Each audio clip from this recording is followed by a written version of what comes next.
The nightmare tears through Anakin's sleep like a lightsaber through Durasteel.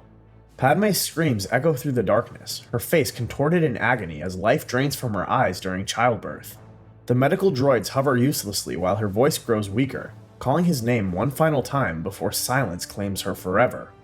These visions carry the weight of prophecy, not mere dreams, but warnings from the Force itself. Anakin jolts awake in their apartment, sweat coating his skin, his mechanical hand having crushed part of the bed frame in his sleep.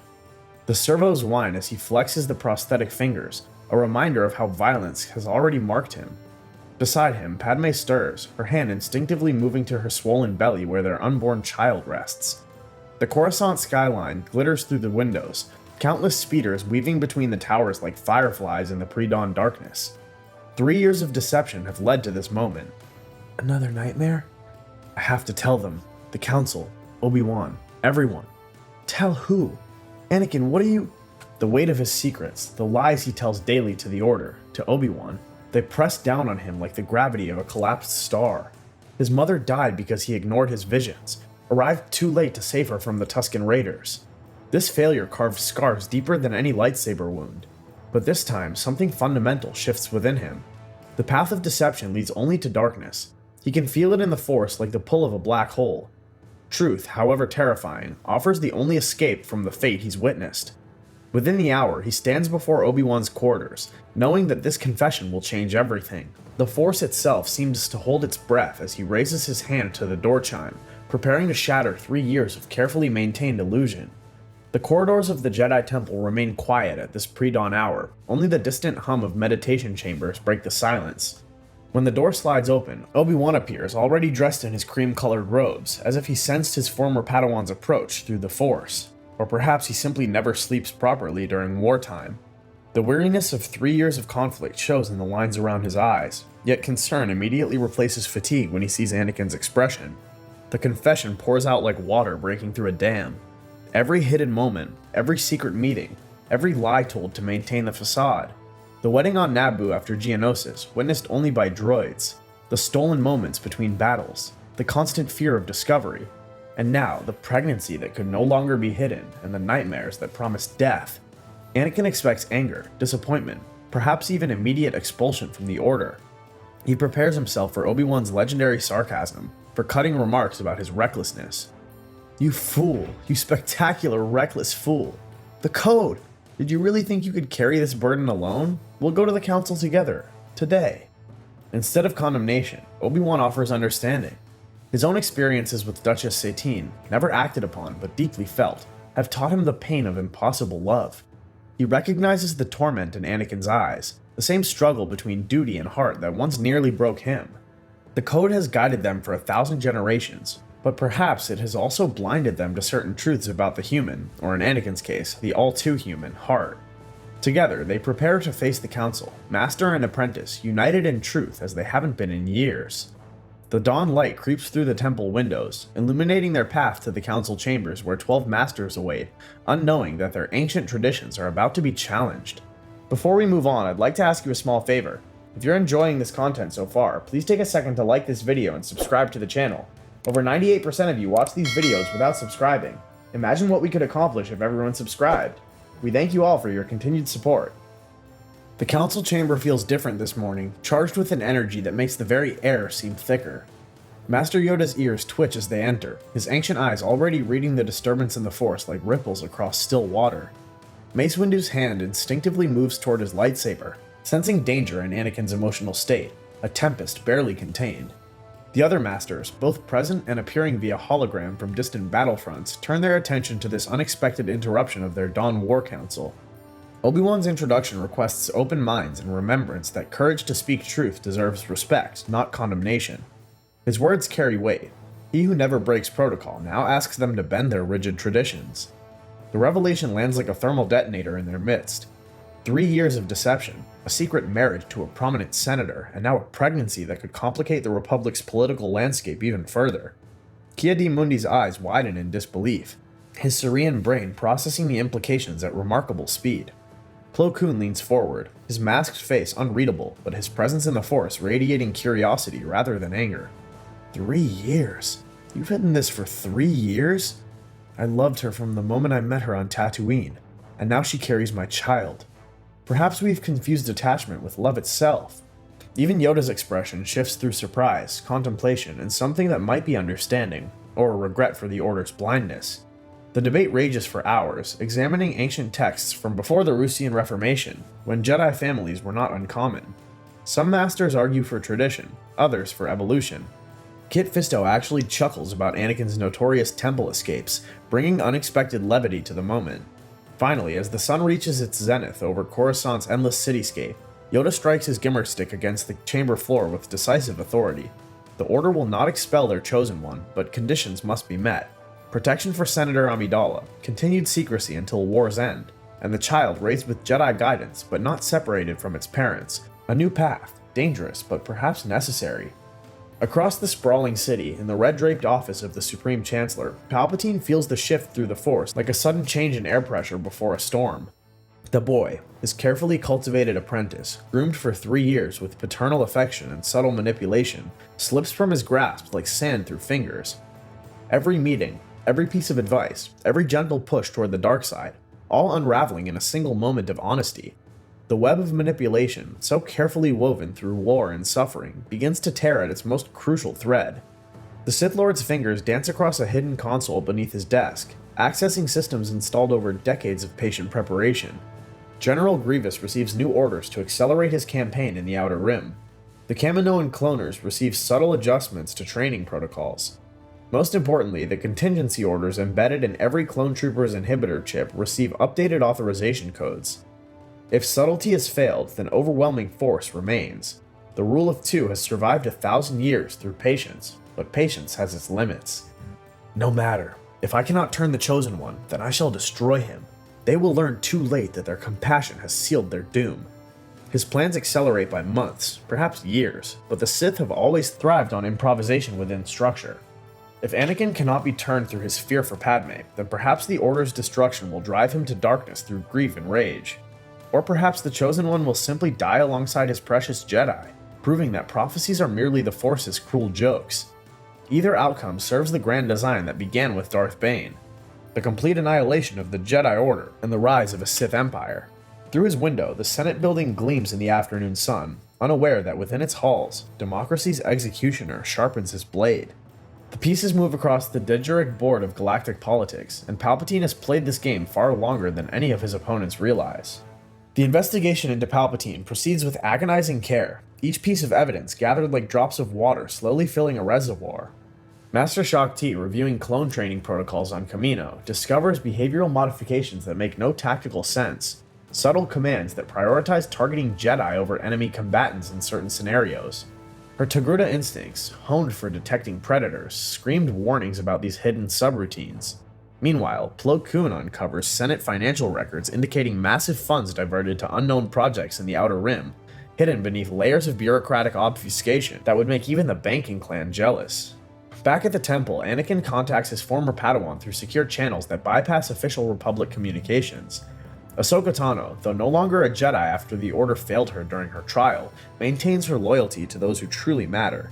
She operates in Coruscant's underworld now, using skills the Jedi taught her for purposes they never intended. When Anakin explains the situation, Padme's pregnancy, the visions, the growing threat, she doesn't hesitate for a moment. Padme's in danger? Say no more, Sky Guy. I'll be her shadow.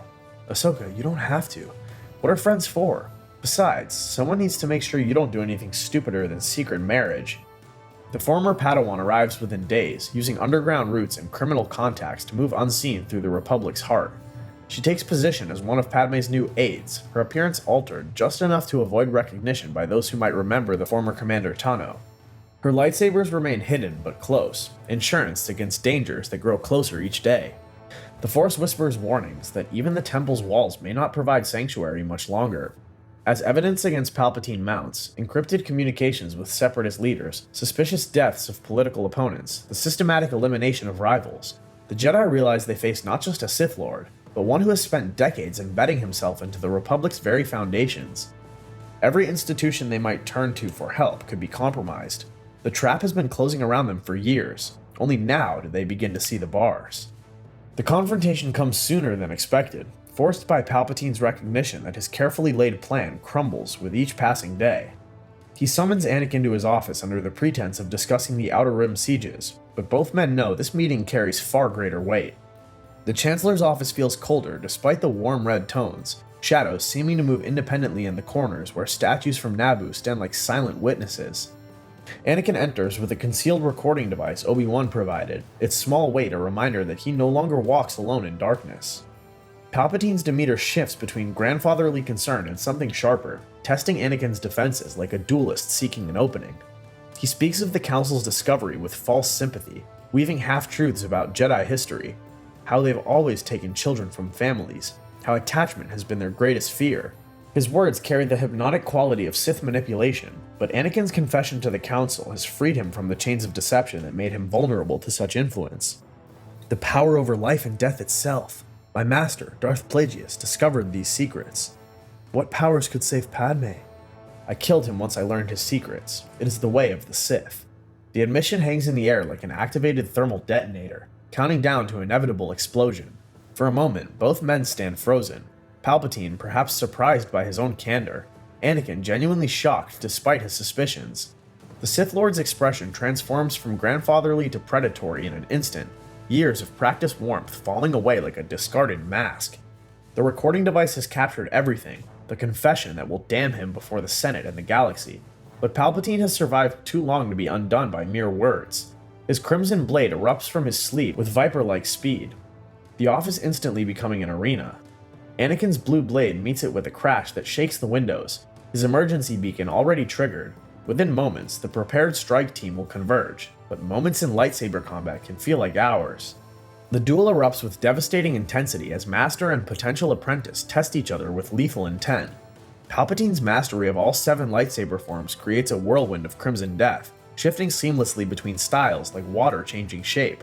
But Anakin has unknowingly studied his opponent for years. Every friendly sparring session, every piece of combat advice was actually reconnaissance by the Sith Lord, but observation flows both directions. The younger man's raw power meets ancient technique in exchanges that scar the ornate walls and shatter priceless artifacts from a dozen worlds. The windows explode outward as their battle spills onto the Chancellor's balcony, transparisteel raining down toward the endless streams of traffic below. Neither combatant holds back now, the Force itself seeming to recoil from the violence of their collision. Palpatine unleashes lightning that turns the very air purple, but Anakin's mechanical hand, the loss that once symbolized his failure, now becomes his advantage, absorbing and redirecting the dark side energy while his saber continues its deadly arc. You could have been a god! I offered you everything! You offered me chains disguised as power. Surrender, Sidious, you're outnumbered. The arrival of 12 Jedi Masters shifts the battle tide decisively. Purple, blue, and green blades ignite in unison as Masters Windu, Kenobi, Plo Koon, Shaak Ti, Kit Fisto, and Saesee Tiin, and others surround the Sith Lord. Even Palpatine, for all his power, cannot stand against such combined might, or so they believe. His laughter cuts through the tension like breaking glass, a sound that speaks of victories already won. His fingers find a concealed device on his belt, one of many contingencies prepared over decades. Across the galaxy, in countless battlefields and cruisers, millions of clone troopers freeze mid-action as new programming activates.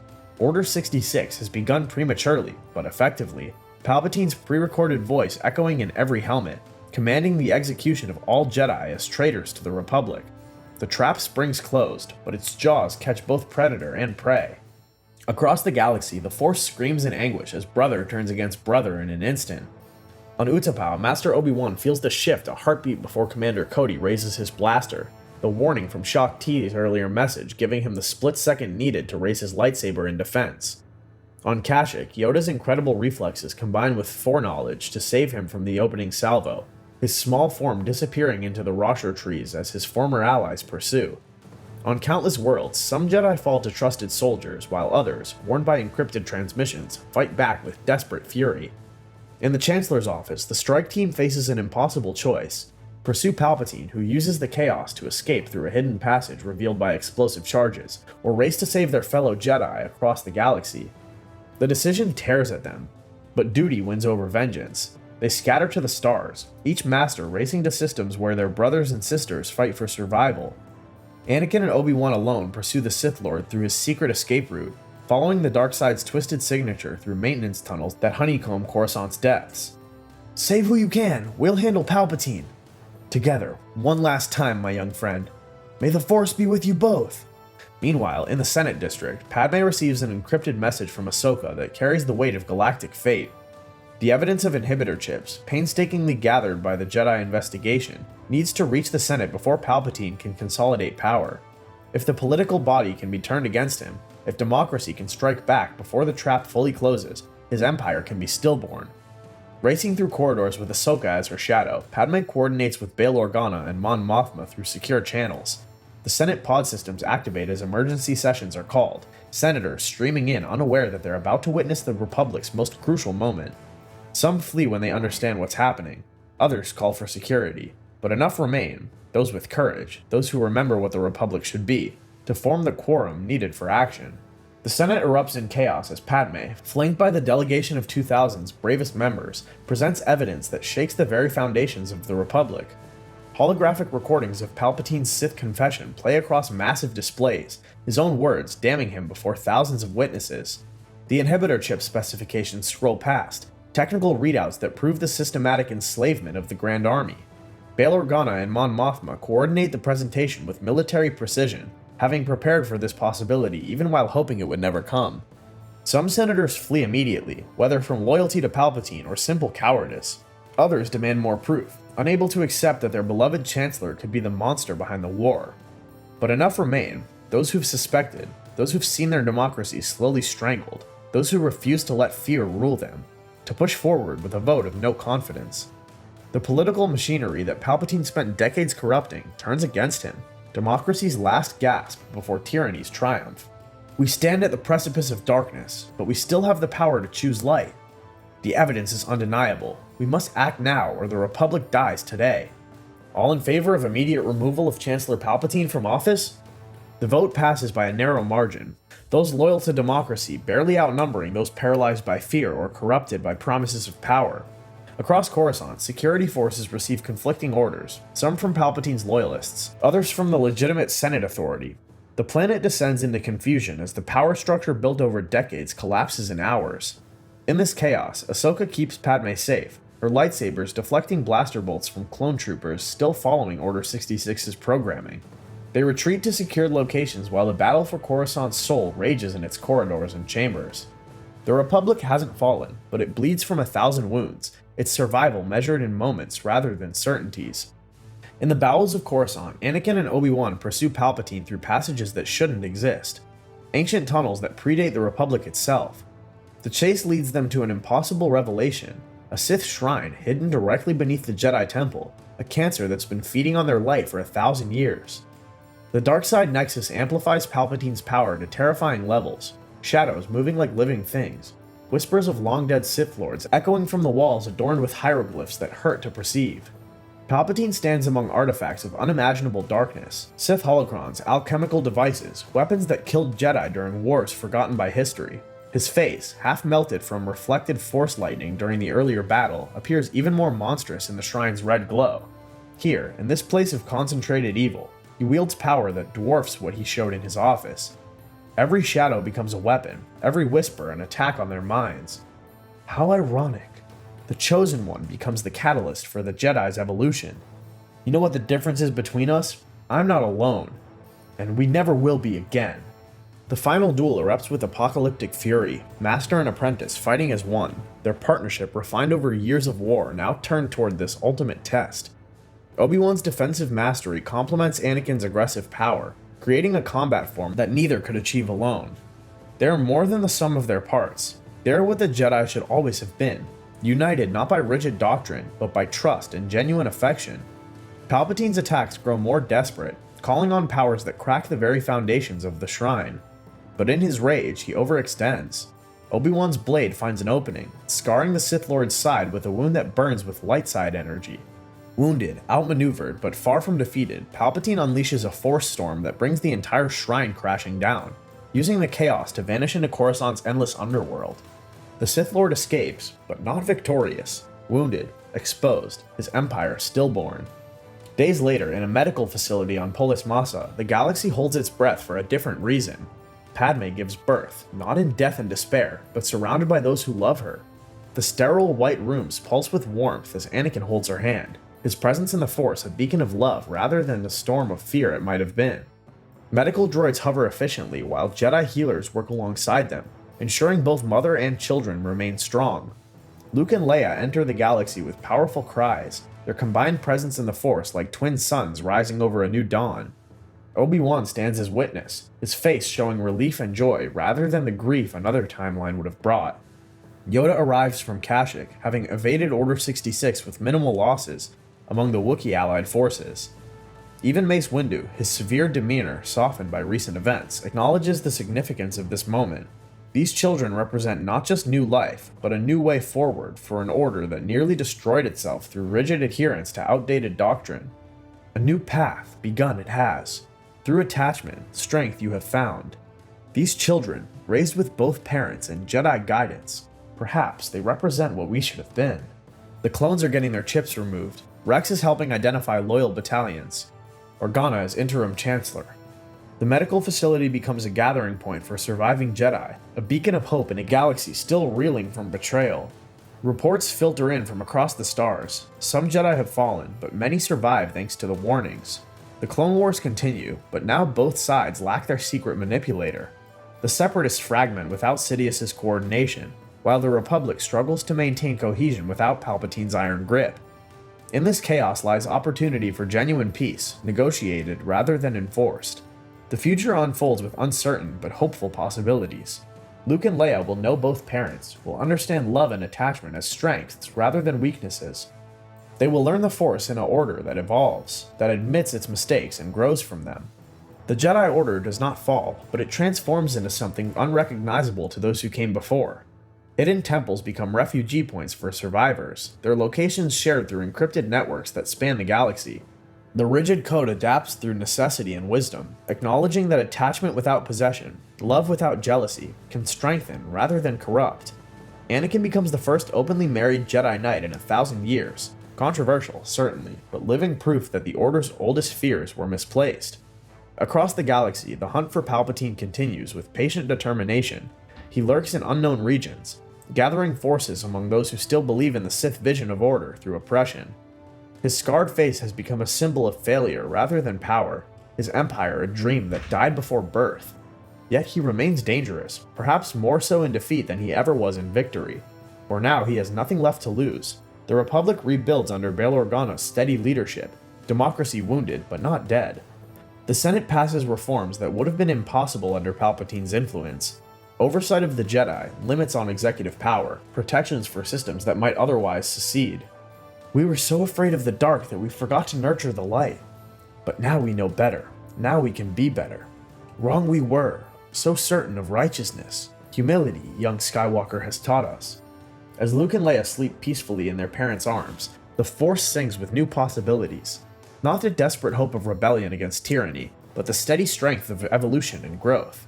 The galaxy has avoided its darkest timeline through one man's choice to trust rather than deceive, to confess rather than conceal. The war continues, Sidious remains a threat, and challenges await that will test this new path. But in this medical facility where two children breathe freely, where love is celebrated rather than forbidden, where Jedi stand together as family rather than detached servants, the future burns bright with possibility. All because Anakin Skywalker chose truth over fear, light over the seductive promise of darkness. The Force moves toward balance, not through prophecy's violence, but through understanding's gentle hand. If you enjoyed this journey into the shadows of what might have been, remember to hit that subscribe button and join us for more explorations of the infinite possibilities within that galaxy far, far away. May the Force be with you, always.